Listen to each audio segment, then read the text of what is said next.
The message arrived not through radio, not through lightspeed relay, but through something the Dominion called the resonance web, a communication system that bypassed distance entirely by vibrating a paired crystal structure simultaneously across any span of space. The Dominion had offered access to it as a gift 3 years ago when they first made contact with humanity. They presented it the way someone hands a beggar a gold coin slowly, waiting for the eyes to go wide.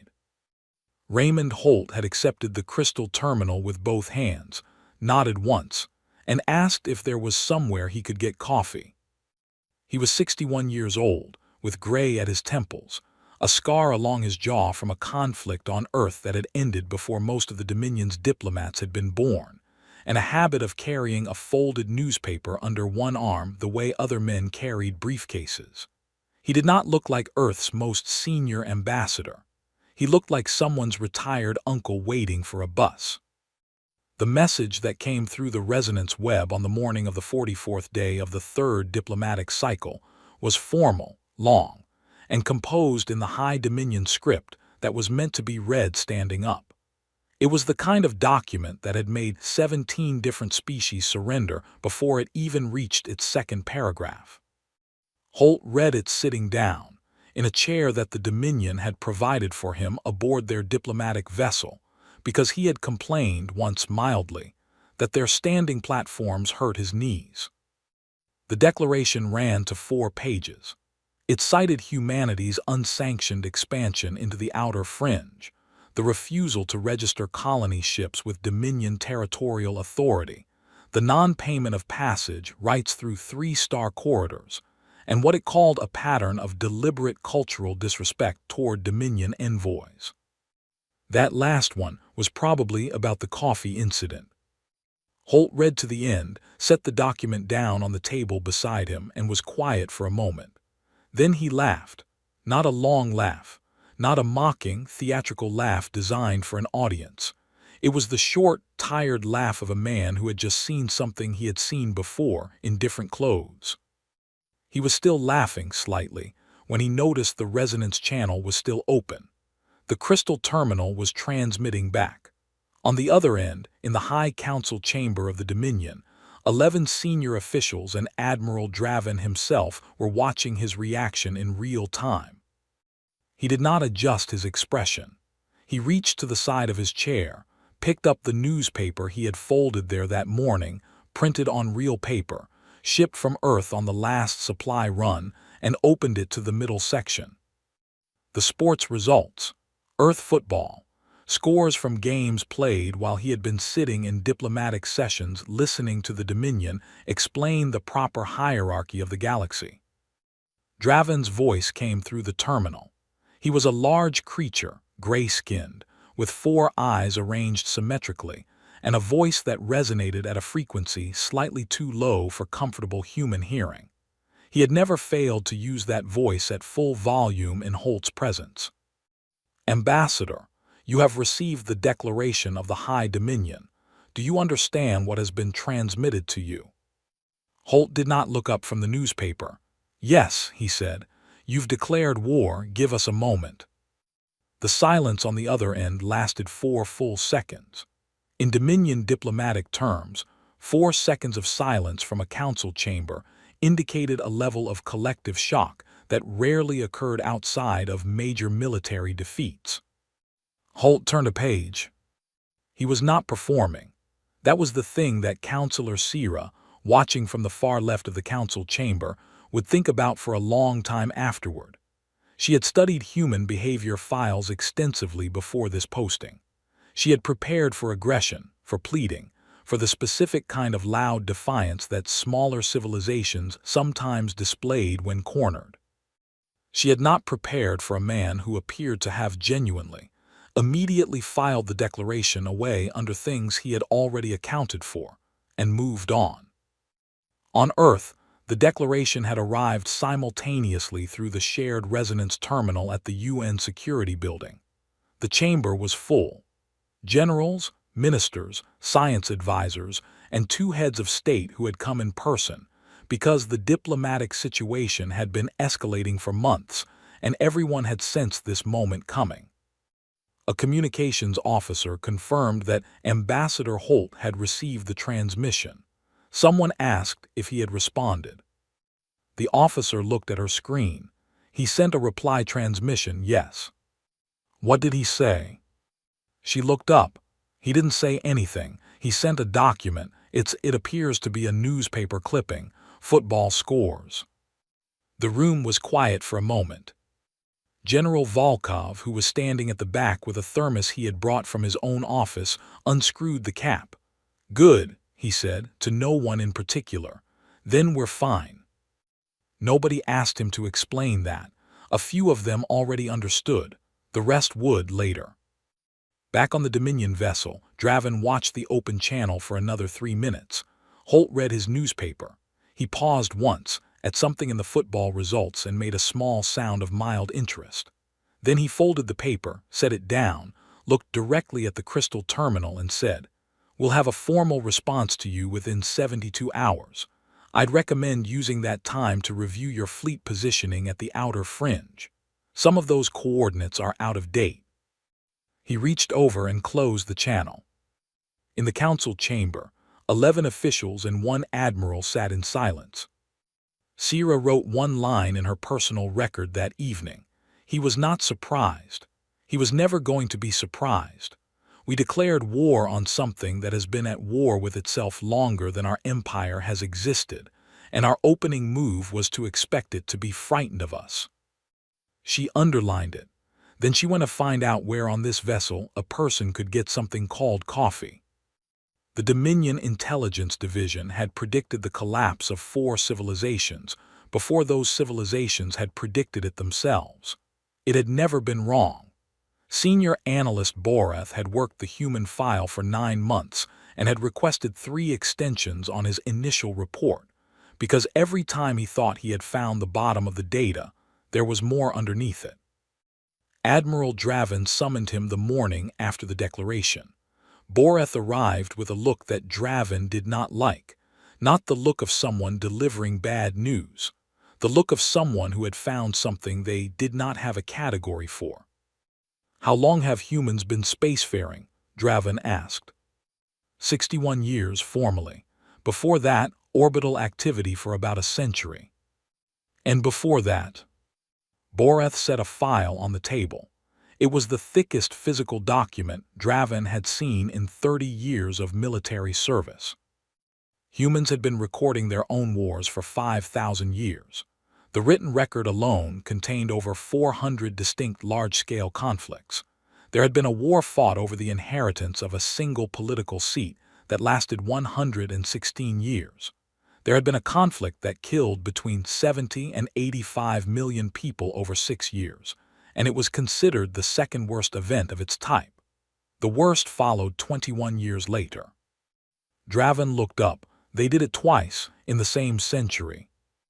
Yes, the second was larger. The rebuilding period after it saw the fastest technological acceleration in their recorded history. Within 15 years they had achieved orbital flight. Draven sat back. Boreth placed a second document beside the first. A statistical analysis. Human population, resource output, and innovation rate across periods of conflict versus peace. The lines did not behave correctly. In most species, existential threat caused all 3 metrics to drop. In humans, resource output and innovation rate went up. Population fell during the conflict itself, then rebounded sharply, usually within 1 generation. "They accelerate," Draven said. "Our xenopsychology team believes humans do not process large-scale threat the way other species do. Most species under existential pressure enter conservation mode, protect what exists, reduce risk. Humans appear to enter a different mode. They begin attempting things they would not have tried otherwise, because the cost of failure no longer seems higher than the cost of inaction." Boreth paused. "There is one more thing. The team identified what they called the single most dangerous data point in the entire file." "Tell me." Humanity's most destructive enemy, across their entire history, was not a foreign species. It was themselves. Internal conflict has killed more humans than all external threats combined, and they are still here. They survived themselves, Admiral. We would have to stand in a very long line to qualify as their worst problem. The room was quiet. Draven looked at his fleet map. 4,000 warships, against a species with 300 registered defense vessels and 60 years in space. The numbers still favor us, he said. Yes, Boreth said, though I would note that humans have been on the wrong side of numbers before. He left without being dismissed, which was unusual for an analyst, and which Draven decided to overlook. Alone, Draven pulled up the recording of Holt receiving the declaration. He watched it again. Holt's face was not defiant. It was not afraid. It was the face of a man doing something he had done before. That was the detail that wouldn't settle. On the Dominion vessel, Counselor Sira found coffee in a storage corridor. A human supply technician had left a small machine there during the last provisions exchange with a handwritten note that read, "For whoever needs it." The coffee was 3 weeks old. It tasted like something used to clean engine parts. She drank the entire cup. She had read the same intelligence file as Draven. The military statistics were alarming, yes, but what stayed with her was something smaller. Humans had a common word for the act of continuing despite fear, not the absence of fear, not its removal, simply continuing anyway while the fear was still there. They had constructed an entire cultural architecture around that single concept. Songs, stories, phrases passed from parents to children across generations. The Dominion language had no direct translation. The closest phrase meant something like tolerance of necessary discomfort. It was not the same thing at all. She went to find Holt. She did not have a plan or an agenda. She had a feeling that understanding this war required understanding the person at the center of it, who had responded to a declaration of war by checking football results. He was doing the crossword when she found him, about half finished. "Counselor," he said, without looking up, "do you know a 7-letter word for what a river does when it has nowhere left to go?" She sat across from him. "No." "Neither do I," he said, "but I'll get there." She watched him think about it for a moment, pencil resting against his chin. Outside the viewport, stars moved slowly past as the vessel turned on its axis. Somewhere behind them, 30 light minutes away, Earth was already making decisions. "Ambassador," she said, "were you ever afraid today?" He looked up then, considered her for a moment with the particular attention of someone deciding whether a question deserves a real answer. "Yes," he said, "I'm afraid most days." He looked back at the crossword. "Doesn't change the puzzle." There is a concept in Dominion military doctrine called the display of overwhelming force. You do not need to destroy your enemy completely if you can make them understand, in one clear moment, that you could. Every campaign the Dominion had run in the last 2 centuries began this way. 200 warships at a target's primary defense line, holding position, broadcasting an invitation to reconsider. In every recorded instance, the target reconsidered. Draven deployed 200 ships to the outer fringe boundary at 600 Dominion Standard Time, 72 hours after the declaration. He was not expecting a fight. He was expecting the thing that always followed the display, a secondary communication from someone on the human side with less composure than the ambassador. What he got was silence, and then, 17 minutes later, a sensor reading that did not make sense. The 300 human defense vessels had split, not into 2 forces, into 11 separate groups, moving in 11 different directions at varying speeds. His tactical officer said, "They're running." Draven almost agreed, but the scattering was too even. The gaps between the 11 groups were nearly identical. That did not happen accidentally. He ordered pursuit on 3 of the largest groups, sending 60 ships. The first group led them into the asteroid processing belt between the fringe's 4th and 5th waypoints, dense with rock and old mining debris, requiring a 40% speed reduction to navigate safely. The human ships did not reduce speed. They had mapped every gap in advance. His ship slowed. The humans vanished and reappeared on the other side in a completely different formation. The second group pulled 2 Dominion cruisers into an ionically charged gas corridor. Not enough to damage hulls, but enough to interfere with targeting systems for 8 minutes. During those 8 minutes, the human ships turned, attacked their pursuers head-on at full speed, fired 6 volleys at point-blank range, and broke away clean. Draven lost 2 cruisers and a frigate in 4 minutes. The humans lost 1 ship. The third group simply stopped. Open space, nothing nearby, weapons offline, broadcasting on a standard channel. The message said, "We would like to discuss the 14 navigation beacons your fleet just passed. Please hold your current position." Draven ordered them forward anyway. 3 ships hit a gravity tether web field generators disguised as navigation markers, planted weeks earlier. The ships were not destroyed. They were slowed to a crawl, tumbling, requiring extraction by the rest of the pursuit force. When Draven pulled everyone back, he had lost 9 ships, 8 more damaged, and 0 human vessels captured. His fleet director said, "Admiral, they were never retreating." "No," Draven said, "they were planting." The entire scattering had been about moving his ships into prepared positions. The human vessels hadn't been fleeing to safety, they had been pulling his pieces into fields they had already built. He checked the sensor logs.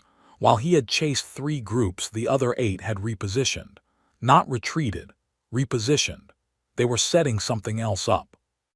On the Dominion vessel, Holt received the engagement report by encoded relay.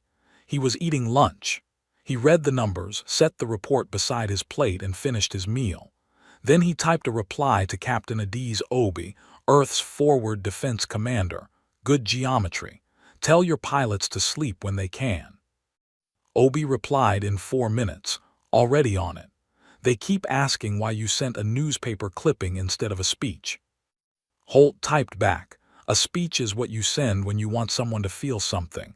We already know how we feel. We're busy." He returned to his crossword. He had solved the river word 2 nights ago. Meanders. 7 letters. He had left it blank for a day, unsure, because Holt had a rule about crosswords. Never write an answer you are not certain of. There was no going back once the pencil touched paper.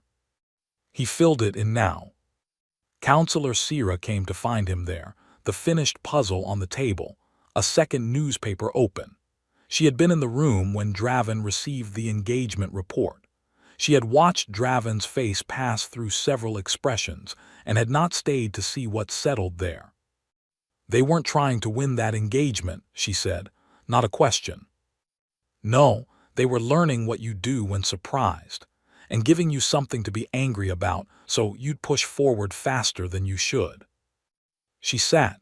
The outer fringe was a dark line of distant light beyond the viewport. "Is that what you would do?" she asked. "Push forward in anger?" He considered this properly.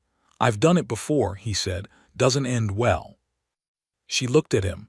"How long did you know this war was coming?" "About 14 months. "And what did you do with that time?" He folded the newspaper. "Prepared the ground," he said. "Farming." She wanted to ask more, but something in the way he said it, not proudly, not as a warning, just as a plain statement of fact, made her sit with it instead. Outside, a distant cluster of Dominion ships moved across the sensor display in slow formation, searching for a human perimeter that had already dissolved and reformed somewhere else entirely. "They are very good at this," she said quietly. "They've had a lot of practice," Holt said. He opened the new newspaper. "Sports section's yours if you want it." She did not know what sports section meant, but she took the half he offered, and they sat in silence. And for the first time since the declaration had arrived, the silence felt less like a gap and more like a kind of understanding. 41 days into the campaign, Draven's cartographer brought him a map he had not asked for. On the left, Dominion fleet positions at the start. On the right, where those same ships were now. They had advanced. 17 fringe waypoints taken, 2 forward staging areas established. The human defense line pushed back roughly 4 light hours. They had also lost 412 ships. Draven had not asked for the comparison because he already knew the numbers. He read the daily loss report every morning, standing, alone, before his officers arrived. He did not want anyone watching his face. 412 ships in 41 days, against a species that had started with 300. The math should not have been possible, but the math had stopped being the right tool for understanding this war about 3 weeks ago. The humans were not fighting conventionally. They were giving up the fringe, deliberately, one waypoint at a time, while making each step of the advance more expensive. Abandoned waypoints were left with fuel lines that ran dry navigation data that was subtly wrong, automated resupply systems that sent request signals back to Dominion Command, and then delivered nothing. None of these problems alone would stop a warship. Across 41 days and 17 waypoints, they added up to a fleet burning 15% more fuel than projected, running 8% below sensor efficiency, and spending 12% of crew hours on maintenance that should not have existed in military-grade hardware. The humans were not fighting his fleet. They were wearing it down, layer by layer, like water on stone. He requested reinforcements. The High Council authorized 600 additional ships from the secondary reserve, and noted, carefully, that this was the final available allocation. Further reinforcement would require pulling from active border patrols, creating vulnerabilities in 3 other sectors. Draven read that message 3 times. He went and stood at the engagement map and did arithmetic that had nothing to do with the human fleet. He had started with 4,000 ships. He now had 3,500 plus the incoming 600, against an enemy that had not lost more than 60 vessels in the entire campaign. The human ship count wasn't the point. The point was that Dominion losses were unsustainable over time, and time was exactly what the humans were selling. They had set the price in Dominion hulls, and they were the only sellers. Counselor Sira had stopped attending the daily tactical briefings. She spent that time in the diplomatic corridor with Holt, which she had not been authorized to do and had not asked permission for. On the 43rd day, she brought him a data card and set it on the table without explaining it. "What is this?" he asked. "Our cartography division mapped human infrastructure, colonies, supply routes, communication relays. Non-military, we expected to find them exposed. Easy leverage." She paused. "There is almost nothing there. The fringe colonies were partially evacuated before the campaign began, supply routes rerouted, communication relays replaced with dummies. Either your people anticipated exactly where we would look, or we moved it before you had a chance to look," he said. 14 months, she said. 14 months, he confirmed. She sat back. The stars outside held still in a way that felt different from the early days. "What does your side actually want?" she asked. "Not political language, the real thing." Holt was quiet. He folded his hands and thought about how to say something true in a language not built for it. "To be left alone," he said. "Not because we are weak, because we are busy. We are building things. We have places to go and enormous work ahead of us, and this," he gestured at the air between them, meaning all of it, "this is a distraction. We did not start it. We would have been glad to pay passage rights on those corridors if anyone had asked us like a neighbor instead of informing us like a subject." Sira looked at the data card. "Was anyone going to ask you like a neighbor?" He said nothing. She had her answer. "I am asking as myself, not as the council's representative," she said. "Is there a version of this that ends without one side being destroyed?" Holt picked up the newspaper from the side of his chair. He did not open it, just held it. "That depends on whether the people with authority are willing to talk before the cost gets higher. What if I told you I might be able to arrange that conversation?" He set the newspaper down. Something in his expression changed, not calm exactly. Alert. The look of a man who had been waiting for a specific door and had just heard the handle turn. Then I would tell you, he said quietly, to take your time and do it right. She nodded and stood to leave.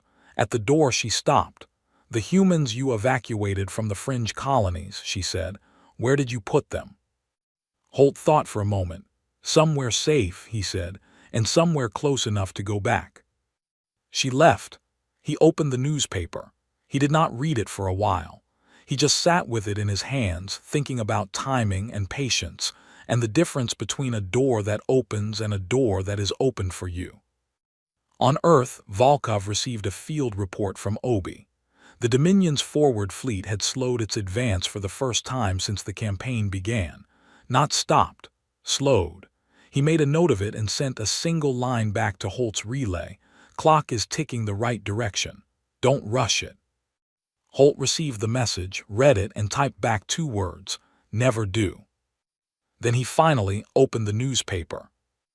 The High Council of the Dominion held its emergency session on the 67th day without telling Admiral Draven it was happening. This had never occurred before in the history of Dominion military governance. The admiral of an active campaign was always present during strategic review. It was doctrine. They excluded him because 3 council members had done the same arithmetic Draven had done a month ago and arrived at a number. Nobody wanted to say in front of a military man whose career was attached to the outcome. At current attrition rates, a successful occupation of Earth's orbital space would leave the Dominion with roughly 800 operational vessels. Against a species whose actual military reserve capacity, the ships not yet deployed, the things kept back, had been revised upward 3 times by intelligence teams since the campaign began. The humans had 300 ships on paper. They appeared to have considerably more, somewhere else, doing nothing yet. Sierra was present. She had filed a diplomatic necessity request, which the council could have refused and had not, because refusal would have required explaining it to the Governance Charter Review Board. She listened to 4 hours of debate, then requested the floor. The campaign, she said, is achieving its military objectives and losing its strategic purpose. The Dominion declared war to establish authority over a species that did not recognize Dominion governance. After 67 days, that species not only still does not recognize it, it has demonstrated to every watching species that Dominion authority can be resisted without self-destruction.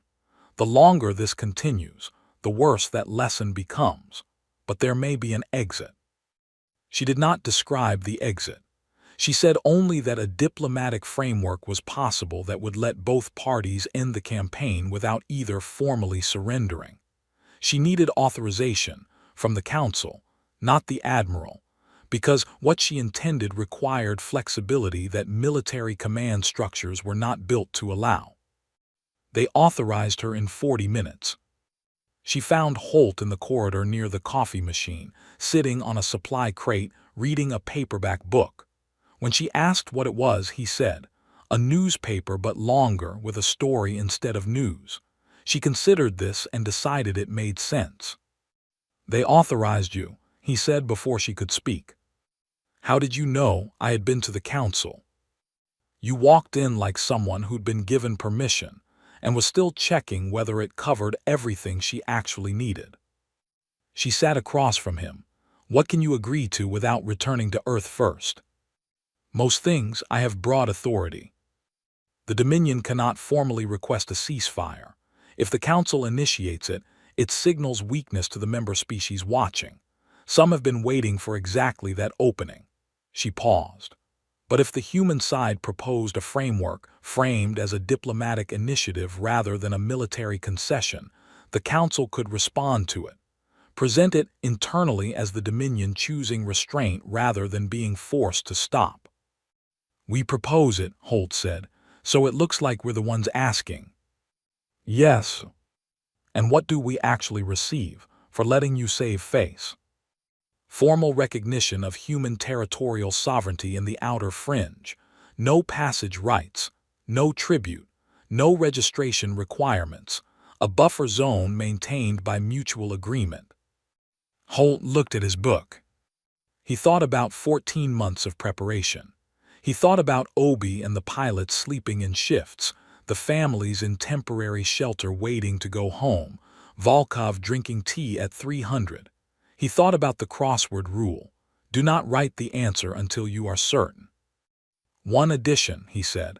The buffer zone is jointly administered. Equal seats, equal authority, not dominion monitored and human tolerated. That will require internal negotiation. Take the time you need. She stood. At the corridor entrance she stopped. She had been carrying something for 67 days. Before the war, she said, your people were only requesting passage rights. The recognition, the sovereignty, the joint administration. This is more than your original diplomatic position asked for. Yes, he said.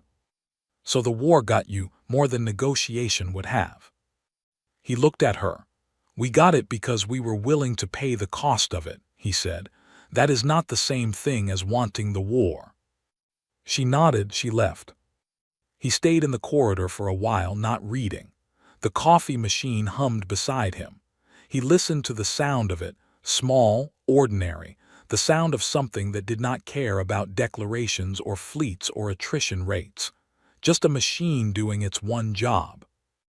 Then he took out paper and spent 6 hours writing the most important document of his career, a proposal that would end a war by making it look like neither side was ending it. Language built like a bridge, wide enough for both sides to walk across without their boots touching. He worked until the light through the small viewport changed. Then he went asleep. On Earth, Volkov received a single encoded word from Holt's relay, the prearranged signal they had agreed on 14 months ago for exactly this moment. He set his thermos down, told his aide to clear the next 3 days, and went to inform the UN Security Council that the war was almost over. They would not need to do anything dramatic. The whole point was that nobody would. The treaty was signed on a station that belonged to neither side. An old Velhari observation platform, abandoned for 2 decades, sitting in neutral space between the outer fringe boundary and the nearest Dominion waypoint. Someone had cleaned it. The human side sent a maintenance crew a week ahead to check life support, repair the lighting, and leave a table and chairs. The Dominion side sent a ceremonial banner. Neither had asked the other to do these things. They had simply, separately done them, which felt right somehow. Admiral Dravin came in person. His presence was not required. The treaty could have been signed by legal representatives on both sides. It was a choice, and everyone in the room noticed when he walked in. He looked, Holt thought, like a man who had been carrying something heavy and was not sure whether setting it down would feel like relief or like losing a fight. Possibly both. Possibly those were the same thing sometimes. The signing took 11 minutes. The document's language was Holt's, careful, precise, built to be read in the most favorable possible interpretation by both sides simultaneously. He had spent years learning to write that way. Not deceptive.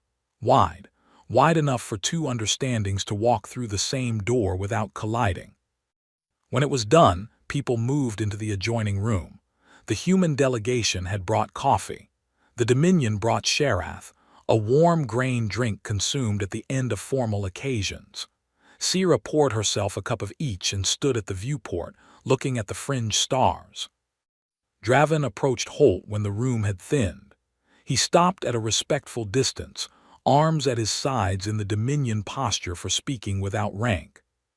The newspaper, Dravin said. When you received the declaration and opened it, I assumed it was a performance, a deliberate insult. It wasn't, Holt said. I know that now. I would like to understand what it was. Holt looked at his coffee cup before answering. Real answers sometimes needed a moment. I've carried a newspaper every day since my first deployment, 40 years ago. There was a conflict on Earth. It was real and it was bad, and for 8 months I didn't know how it would end. Every morning I found a newspaper, because a newspaper is an ordinary thing. It means a printing press is running somewhere. It means someone is worried about football scores. It means the ordinary world is still going, outside of whatever the worst thing is.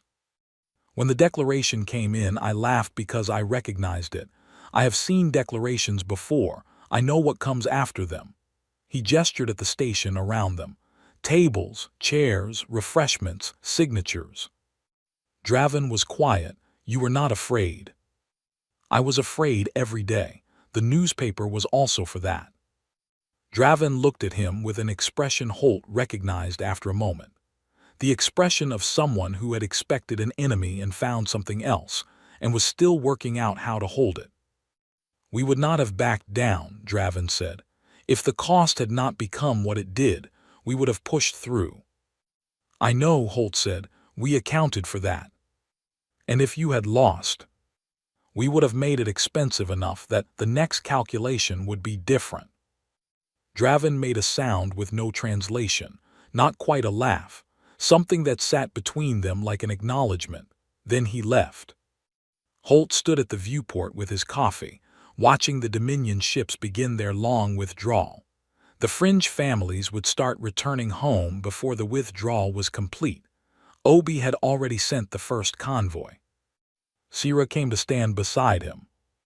The Joint Administration Committee meets in 30 days, she said. I have been asked to serve as the Dominion's first representative. She paused. I suggested you for the human seat. I suspected you might. She looked out at the stars.